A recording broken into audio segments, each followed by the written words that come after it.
వివరాల్లోకి వెళ్తే తెలుగు రాష్ట్రాల్లో ప్రధాని నరేంద్ర మోదీ పర్యటన పొలిటికల్ హీట్ ను మరింత పెంచింది. ఈ సందర్భంగా ప్రధానికి ఇరువురు సీఎంల మధ్య మాటల తూటాలు పేలాయి. ఇద్దరు సీఎంలను టార్గెట్ చేసిన మోడీ విమర్శల వర్షం కురిపించారు. మరోవైపు ప్రధానికి కూడా ఇద్దరు సీఎంలు అదే రీతిలో కౌంటర్ అటాక్ ఇచ్చారు.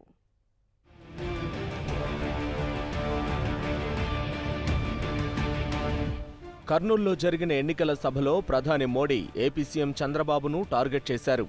ఏదైనా ఒక పథకం ప్రారంభిస్తే అందులో కుంభకోణం జరిగేది, కానీ కుంభకోణాల కోసమే పథకాలను రూపొందిస్తున్నారన్న విషయం ఆంధ్రప్రదేశ్ అంతటా చర్చనీయాంశంగా మారిందన్నారు. రాజధాని మొదలుకొని వివిధ పథకాల పేరిట ఏం జరుగుతుందో, ఎవరి ఖజానా నిండుతుందో ప్రజలందరికీ తెలుసని విమర్శించారు. ఈ చౌకీదార్ అవినీతిని ప్రశ్నించినందుకే ఎన్డీఏ నుంచి చంద్రబాబు యూటర్న్ తీసుకున్నారని చెప్పారు. మరోవైపు ప్రధాని వ్యాఖ్యలకు సీఎం చంద్రబాబు కౌంటర్ అటాక్ ఇచ్చారు. రాష్ట్రాన్ని అన్ని విధాలా మోసం చేసిన వ్యక్తి నరేంద్ర మోడీ అన్నారు. విభజన హామీలతో పాటు ప్రత్యేక హోదా ఎందుకు ఇవ్వలేదో చెప్పాలని డిమాండ్ చేశారు.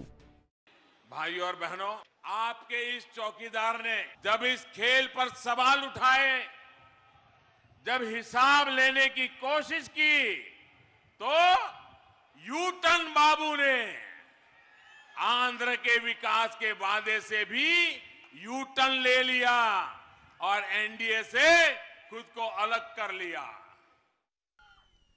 ఎందుకు విభజన హామీల్ని నిలబెట్టుకోలేదో చెప్పాల్సిన బాధ్యత మీ మీద ఉంది. ప్రత్యేక హోదా ఎందుకు ఇవ్వలేదో మీరు చెప్పాలి. మేము అడిగితే మా మీద దాడులు చేస్తారా, ఎందుకు దాడులు చేశారో చెప్పాల్సిన బాధ్యత ఆయన పైన ఉంది. ఇటు తెలంగాణలోనూ ప్రధాని మోడీ సీఎం కేసీఆర్లు మాటల తోటాలు పేల్చుకున్నారు. లోక్సభ ఎన్నికలతో పాటు తెలంగాణ అసెంబ్లీ ఎన్నికలు జరిగితే ఓటమి తప్పదన్న భయంతోనే కేసీఆర్ ముందస్తు ఎన్నికలకు వెళ్లారని మోడీ విమర్శించారు. ఏప్రిల్ మే నెలలో మోడీ స్టార్ వెలిగిపోతుందని జ్యోతిష్కుడు చెప్పడంతో కేసీఆర్ ఈ నిర్ణయం తీసుకున్నారని పేర్కొన్నారు. దీనికి కౌంటర్ అటాక్ ఇచ్చారు సీఎం కేసీఆర్. ఓట్లు, రాజకీయాల కోసం దేశ ప్రధానమంత్రే పచ్చి అబద్ధాలు మాట్లాడుతున్నారని ఆరోపించారు.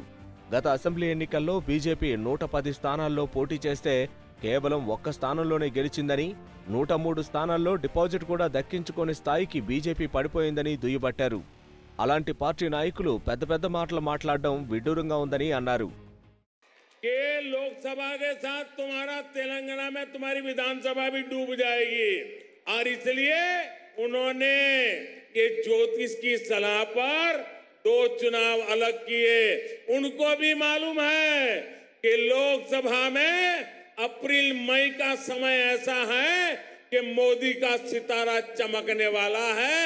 उससे बचने के लिए उन्होंने विधानसभा के चुनाव अलग कर दिए. దేశ ప్రధానమంత్రి పచ్చబద్దాలు మాట్లాడుతున్నా ఓట్ల కోసం, రాజకీయాల కోసం ఘోరాతి ఘోరమైనటువంటి అబద్ధాలు. 118 సీట్లకు పోటీ చేసిందండి.